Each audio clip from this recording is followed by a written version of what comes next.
Olá, meus irmãos e irmãs, a paz do Senhor. Bem-vindos a mais uma aula do programa Escola Bíblica Dominical. Uma alegria enorme tê-los aqui conosco.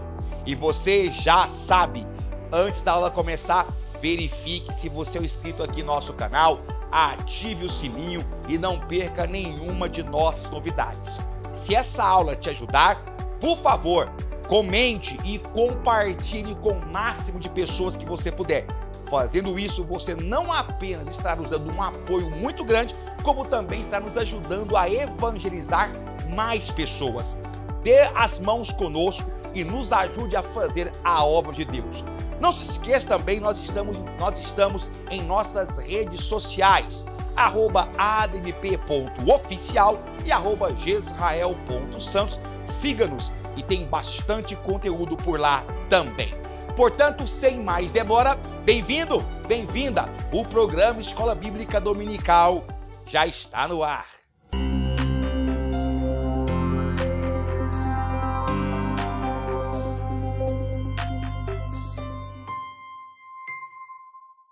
Meus irmãos, a lição de hoje é a lição de número 5, 29 de janeiro, e o título da lição é o avivamento na vida da igreja. O nosso textual está em Atos, capítulo de número 2, versículo 4, e diz: E todos foram cheios do Espírito Santo e começaram a falar em outras línguas, conforme o Espírito Santo lhes concedia que falassem. Atos, capítulo 2, versículo 4. Verdade prática, ao longo dos anos a igreja experimenta avivamentos por meio do batismo no Espírito Santo e da atualidade dos dons espirituais. Temos aí a leitura diária, vocês conhecem muito bem, para orientação do devocional, e aí a leitura bíblica em classe, como nós já esperamos, está em Atos capítulo 2, do versículo de número 1 ao versículo de número 13. O texto, claro, que fala justamente sobre a descida do Espírito Santo no dia de Pentecostes. Muito bem. Nós hoje vamos falar sobre o avivamento na história da igreja, nos dias da igreja. Para isso, nós precisamos lembrar que a igreja sempre foi pautada ou marcada por períodos de grande avivamento. Quando nós falamos igreja, nós precisamos ser historicamente mais específicos nesse processo. Porque se pensarmos no formato atual de igreja, estamos falando sobre a igreja que nasce em Atos.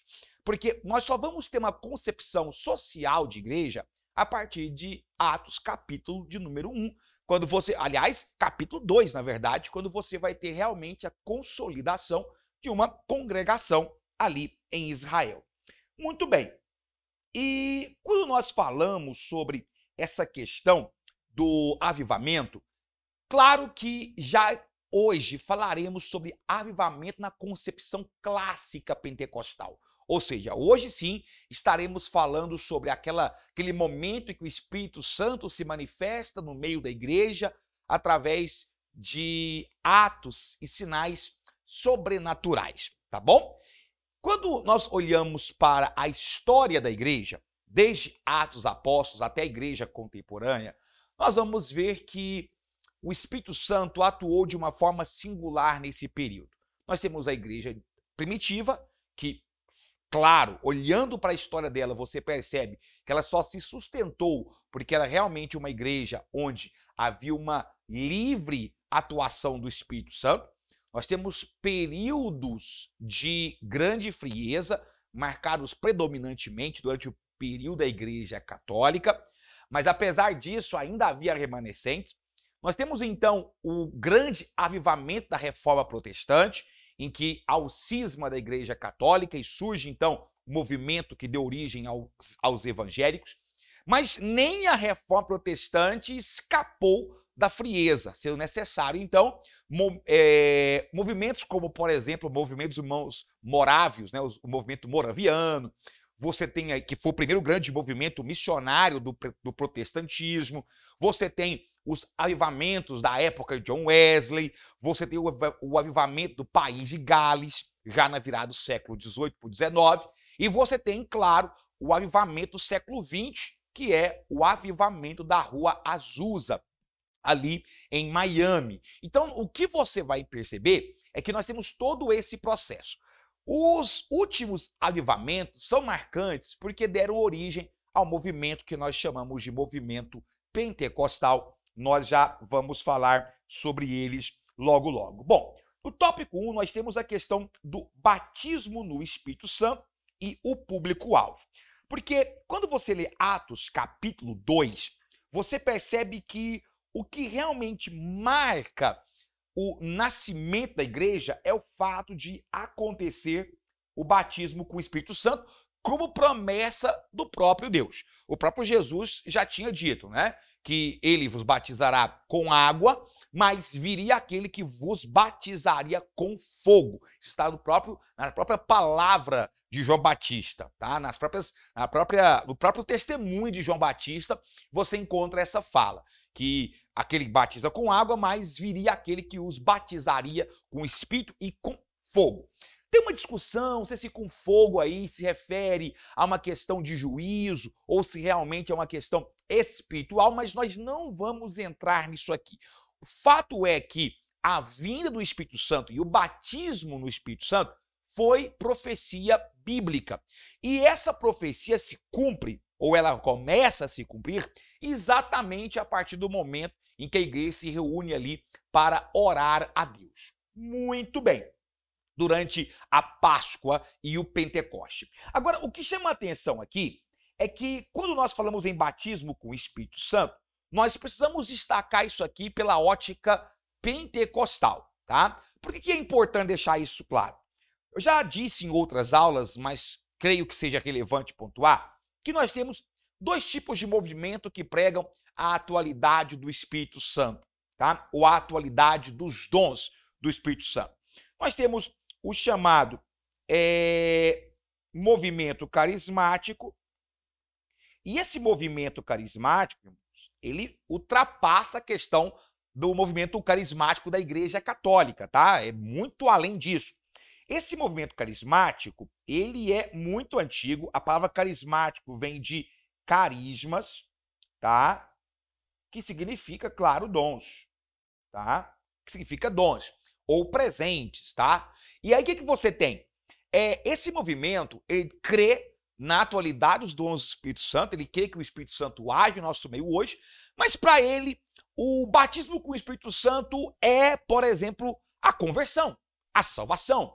O ato de você aceitar Jesus já está garantindo para você que você foi batizado com o Espírito Santo. Então, para os carismáticos em geral, não há nada de diferente no batismo do Espírito Santo em relação à conversão. Batismo com o Espírito Santo é a partir do momento que a pessoa aceita Jesus e ela recebe Cristo em sua vida. Agora nós temos a vertente pentecostal, da qual, inclusive, nós fazemos parte. Na vertente pentecostal, há uma diferença. Que diferença é essa? Primeiro, nós cremos que o batismo com o Espírito Santo não é a mesma coisa que conversão. Tá? Nós cremos que o batismo com o Espírito Santo não é a mesma coisa que conversão. E nós cremos que o batismo acontece como evidência da glossolalia ou glossolalia, que é falar em línguas estranhas. Então, todo aquele que se diz movimento pentecostal, ele crê que o batismo com o Espírito Santo é uma segunda bênção, digamos assim, diferente da conversão, não é a mesma coisa que conversão, e ele também crê que o batismo acontece tendo sinais, evidências, e a evidência maior é o falar em línguas estranhas.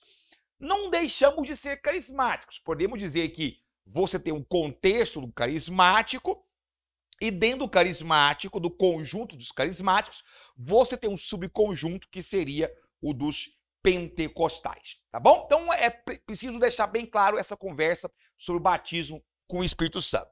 Bom, o que é necessário para nós buscarmos o Espírito Santo ou entendermos sobre o Espírito Santo? Primeiro, é importante entender que diferente do Antigo Testamento, em que o Espírito Santo descia sobre castas específicas de pessoas, descia sobre reis, sacerdotes e juízes, especificamente. No tempo da graça, com o advento da graça e o Espírito Santo, ele agora tem uma vocação universal. Ou seja, nós cremos na universalidade do batismo no Espírito Santo. Em outras palavras, isso quer dizer que todo aquele que crê pode receber o Espírito Santo. Ou seja, o Espírito Santo é promessa para todos os que são salvos. Se você é um salvo em Cristo Jesus, e é importante deixar isso claro, porque você até pode ter um ímpio sendo usado por Deus para fazer alguma coisa, mas não um ímpio não convertido, sendo batizado com o Espírito Santo. Deus não batiza com o Espírito Santo. Circulou por aí, eu me lembro, um testemunho maluco de um pastor até conhecido do meio evangélico, há um tempo atrás, dizendo que um dia Deus, ele foi falar com ele, Deus batizou as galinhas. Deus não batiza animal. Deus não batiza a pessoa que não é convertida, tá? Deus batiza quem é salvo. Basta ser salvo, tá? Para já um critério importante para que você faça isso. Veja, Atos capítulo 2, inclusive é citado aqui pela nossa revista. Pedro diz que a promessa do batismo com o Espírito Santo diz respeito a vós, a vossos filhos, a todos que estão longe. Esse longe aqui não é longe dos caminhos do Senhor, é longe do lugar, é o longe geográfico que eles estavam, tá? Isso é importante. A todos quanto Deus, nosso Senhor, chamar. Então Deus tem que chamar para o ato da conversão. A universalidade do batismo com o Espírito Santo diz que o batismo do Espírito Santo ele é para todos os salvos em todas as épocas, culturas e geografias. Muito bem. Existe uma corrente que se contrapõe, que se opõe ao batismo, à atualidade dos dons do Espírito Santo. Deixa eu falar uma coisa para você. Carismáticos e pentecostais fazem parte daquilo que nós chamamos de movimento continuista. Continuista. O que significa isso? Nós cremos que o Espírito Santo atuou na época da igreja primitiva e continua atuando. Por outro lado, você tem um grupo de pessoas que são os cessacionistas. O que os cessacionistas dizem? Eles falam, olha, houve realmente manifestações dos dons do Espírito Santo, só que essas manifestações, elas foram confinadas numa época, num período da história da igreja, para uma atividade específica que deveria ser colocado, que na situação ali era dar autoridade para a pregação da palavra apostólica e para ajudar na escrita do cânon sagrado. Ou seja, o movimento cessacionista, ele fala assim, olha, na igreja primitiva, o Espírito Santo veio por dois motivos. Para dar autoridade à pregação, nós também cremos nisso, tá? E veio para auxiliar os apóstolos a escrever os textos da Bíblia Sagrada e depois disso encerrou-se. Nós também cremos que o Espírito Santo veio para ajudar os apóstolos a escreverem os textos que compõem o Novo Testamento. Isso é fato. Só que o movimento cessacionista, ele diz, olha, quando esse período apostólico acabou, acabou também os movimentos relacionados aos dons do Espírito Santo. Batismo com o Espírito Santo, falar em outras línguas, glossolalia, xanlalia, isso aí ficou no passado, não tem mais isso, tá? Não tem mais isso. Nós não precisamos mais disso hoje. Os continuistas dizem não, nós ainda temos essa continuidade. É interessante porque existe um falso argumento dos cessacionistas de que não houve, depois nos pais da igreja primitiva, relatos deste movimento espiritual. Mas há sim, tá? Eusébio, por exemplo, fala sobre isso, né? Sobre a questão do Espírito Santo, atuações sobrenaturais do Espírito Santo. Tanto é que no movimento cessacionista existe um cisma. Existe o cessacionista dogmático dogmático, tá? Que é aquele que ele afirma radicalmente que acabou os dons do Espírito Santo, que esse negócio de dons, batismo do Espírito Santo não tem mais. E existe a ala moderada. A ala moderada. Um exemplo dogmático é o John Piper, por exemplo. E uma ala moderada seria, por exemplo, o Hernán Dias Lopes, tá? Ou seja, você tem aí uma ala moderada, ela fala, não, realmente, naquela magnitude que acontecia na igreja primitiva, não tem mais. Mas alguns dons, como por exemplo o dom de ensino, né, ainda continua entre nós. Já os dogmas, não, isso acabou. Só que isso é um equívoco, né? Um equívoco, porque, primeiro, o Espírito Santo opera a todo momento. Inclusive, o ato de conversão é um ato do Espírito Santo. Sem o Espírito Santo, não tem conversão, tá? Isso é claro. Segundo, a igreja nunca é autossuficiente para poder despachar o Espírito Santo e dizer, olha, pronto, você já deu o pontapé inicial, Espírito Santo, e eu não preciso mais de ti, tá? E terceiro, nós ainda encontramos evidências históricas de que sempre houve manifestações genuínas de avivamento ao longo de todo o período da igreja aqui na Terra. Entre altos e baixos, mas continuou. Portanto, nós pentecostais afirmamos o batismo no Espírito Santo com evidência física do falar em línguas estranhas, bem como a atualidade dos dons espirituais. Amém? Quando a gente olha para a igreja primitiva, e o nosso tópico 2 fala sobre isso, você percebe que o Espírito Santo agiu muito intensamente ali. Não à toa, muitos teólogos gostam de dizer, né, que Atos Apóstolos deveria se chamar Atos do Espírito Santo. É verdade. E aí tem algumas coisas a serem colocadas.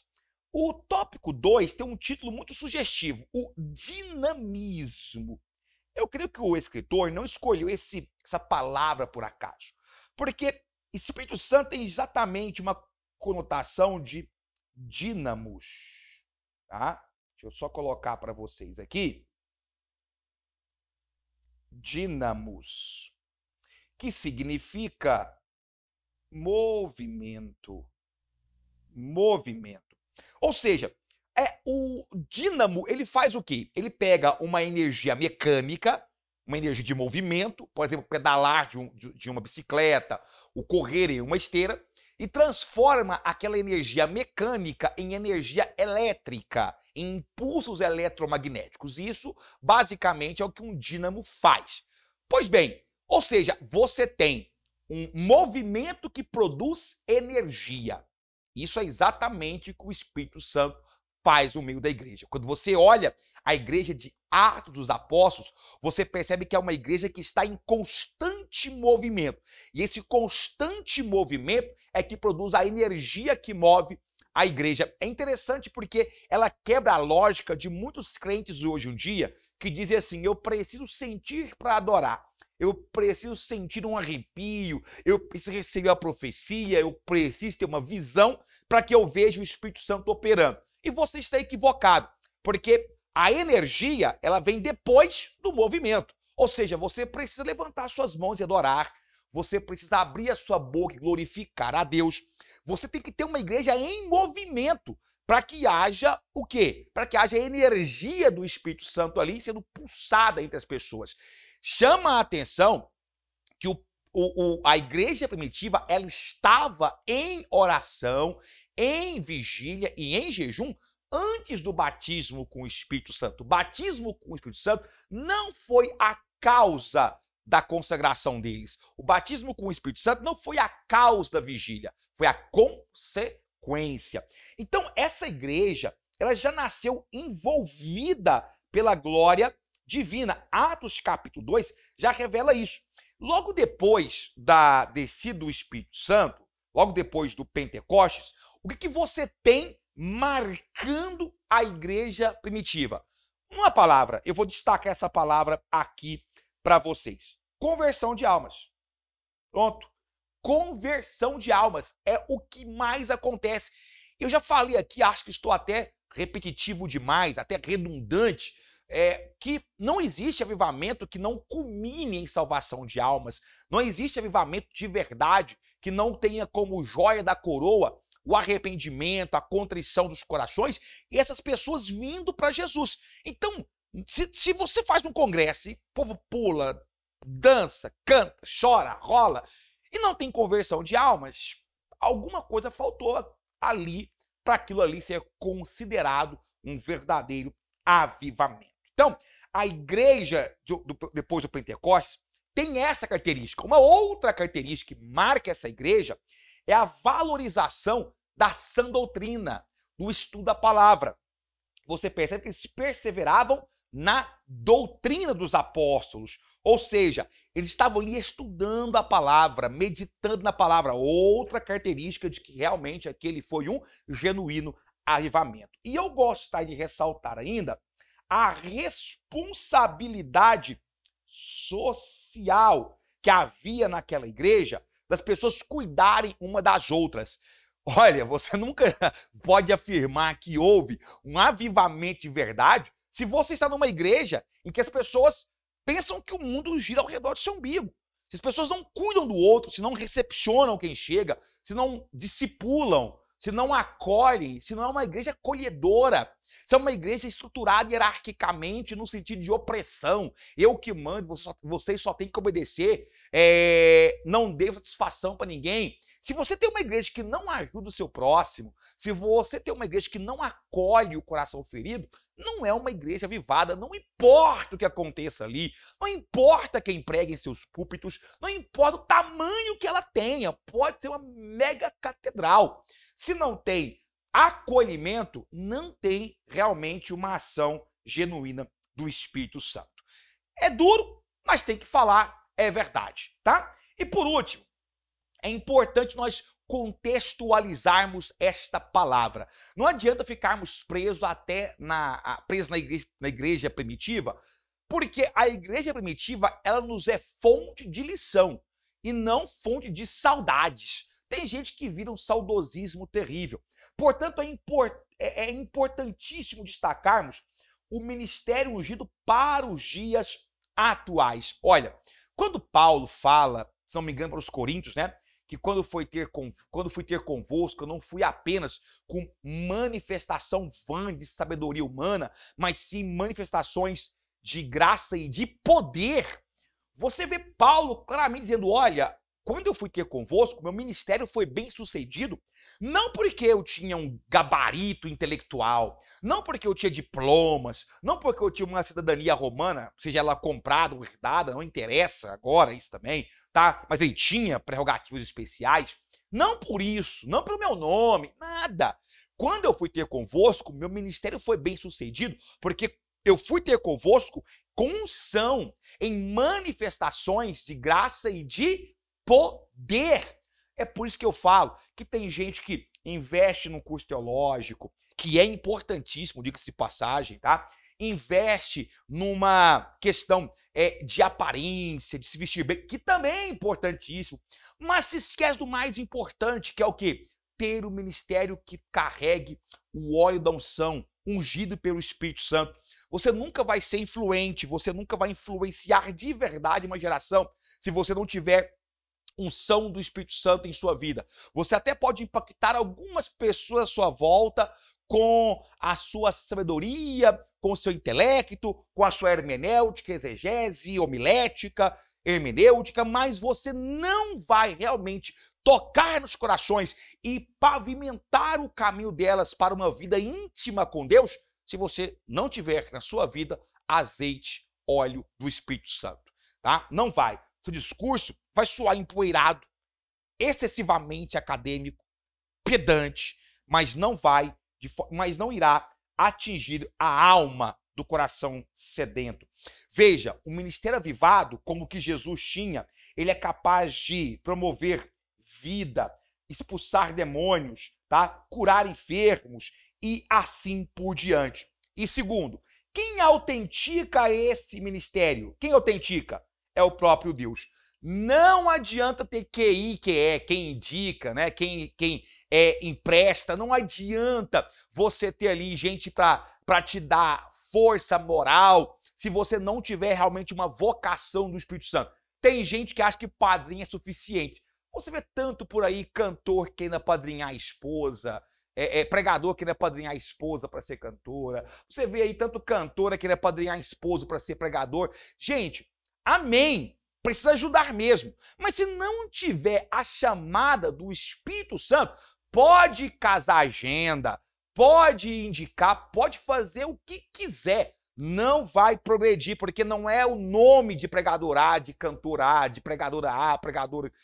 cantor B, que vai chancelar o ministério. Quem vai autenticar, quem vai colocar um selo de escolhido por Deus e selado pelo Espírito Santo com fogo é Deus. Repare, autenticidade tem que falar de selo. Autenticidade tem que falar de selo. Não tem jeito. Tem que falar de selo. E selo é o quê? O Espírito Santo. Foste selados com quem? Com o Espírito Santo. É ele quem aprova, é ele quem confirma a palavra, é ele quem confirma o ministério, nada mais que isso.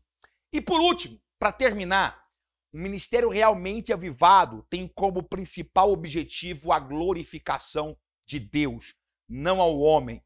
O ministério avivado não é antropocêntrico, ele é teocêntrico. O ministério avivado é o ministério em que quem recebe a glória não é o homem, é Deus. O ministério avivado não é um ministério em que os louros, aplausos e galardões são dados na terra, mas são eternos no céu. Um ministério avivado é um ministério que está muito preocupado em alcançar as almas que estão perdidas do que propriamente fama, glória e riqueza. Um ministério que glorifica a Deus e não que massageia o ego de um homem. O que nós enxergamos hoje em muitos púlpitos são pessoas que acham que o avivamento está ali para glorificar o seu nome, para glorificar a sua história. Não, não tem avivamento de verdade, não existe palavra genuína, não existe louvor sincero, se o centro de tudo isso não for a glória e a honra estabelecida ao Senhor dos exércitos. Precisa glorificar a Deus. Ministério ungido pelo Espírito Santo glorifica a Deus e não ao homem. Vamos lembrar de João Batista, quando recebe a notícia através de seus discípulos de como estava o ministério de Jesus, o que ele diz? Convenha que ele cresça e que eu diminua mais e mais. A oração de todo aquele que quer ser pregador, quer ser cantor, quer ter um ministério avivado por Deus, todo aquele que sonha com o ministério, isso é muito bom, porque a palavra de Deus diz que quem almeja episcopado, excelente obra deseja.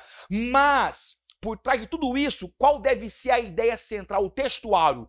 Glorificar o nome do Senhor, exaltar a Deus, não a glória humana, não essas honrarias que perecem aqui na terra, não, mas louvar de forma perene ao nome do Senhor. Que o meu ministério, que o seu ministério seja um testemunho diário de louvor e adoração ao nome de nosso Senhor e Salvador Jesus Cristo. Meus irmãos e irmãs, espero ter contribuído um pouco com o seu plano de aula. Se você gostou, deixe o seu comentário, deixe o seu joinha e siga-nos no Instagram, admp.oficial, que é a rede social no Instagram aqui no Templo Central em Uberlândia, e @gesrael.santos, que é a nossa rede particular. Que Deus, em Cristo Jesus, te abençoe sempre mais. Amém.